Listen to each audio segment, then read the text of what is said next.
quick story time for Quichelynn Podcast. There was a foreclosure case that I had to work on. And there was a couple, and they were always fussing and fighting. And they were told and warned that they cannot do that around a professional setting because it can sabotage. And in particular, the woman was told to tell the boyfriend that he cannot interfere and that he is not a part of the PMA. And so he kept interfering because the woman kept putting him on speakerphone. And she kept allowing certain things to happen that sabotaged the case. And no matter what the warning was or how it was told in any way, shape, or form or fashion, it was always defended as there is nothing going on. Now, the whole point of this case was to settle the case, to make sure that their side of the story was told, that they got a fair shot at letting other departments and agencies hear their story and how it felt to have a mortgage or foreclosure that was not in their benefit. And so, as this was going on for almost a year, could have been a little more, but I think it was a year.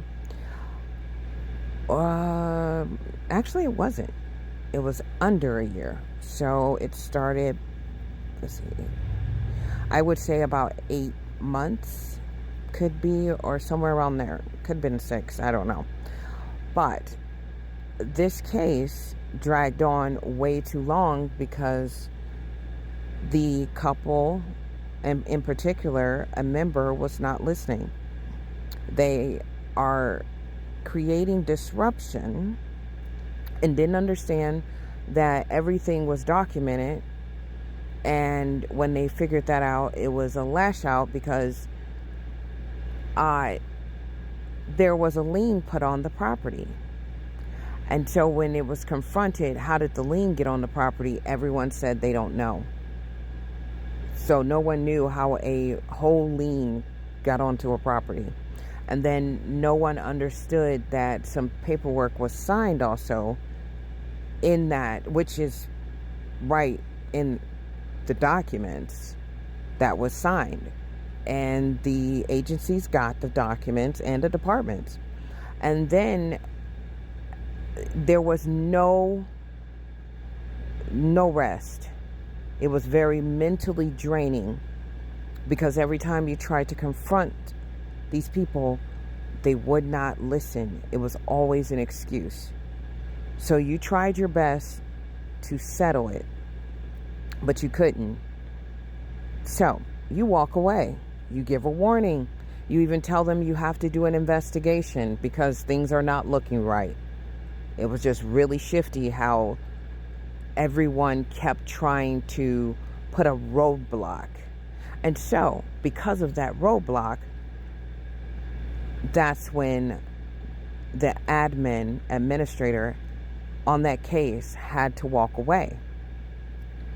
So, of course, the member gets pissed off, angry as heck, goes around on social media, blasting the name, saying what was done, and saying that unfair numbers, which we have the documentation of the numbers, threatening to do things legally, all of that. But the facts are the facts. It's documented. You can't change the documents. And then there's more than one agency and department that have a copy of those documents.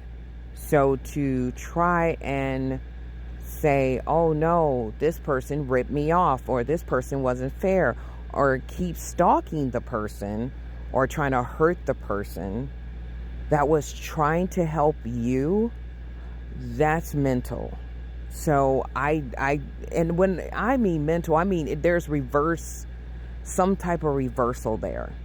Because if someone spends any amount of months on something and they're dedicated, they're spending like 8 hours or more on the phone, it's consistent, and they're giving it their absolute all, they're losing sleep, they'd have no life, to make sure that you are covering every aspect of your case, and then you accuse them of things as if they wasted all their time to try to help you in the first place.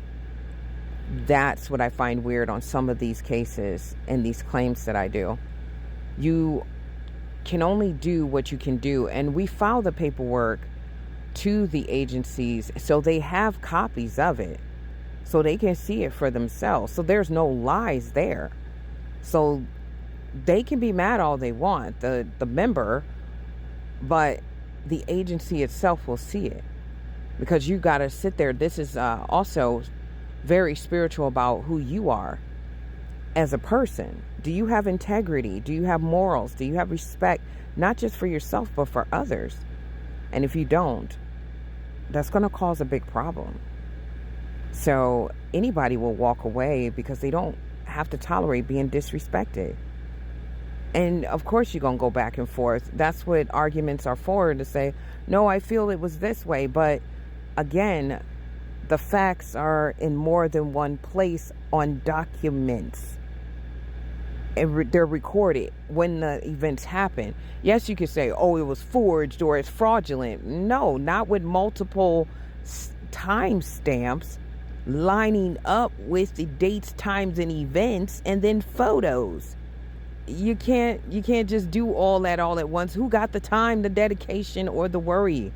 No one is that important to try to, well, some people would say there is, but I'm not caring about that.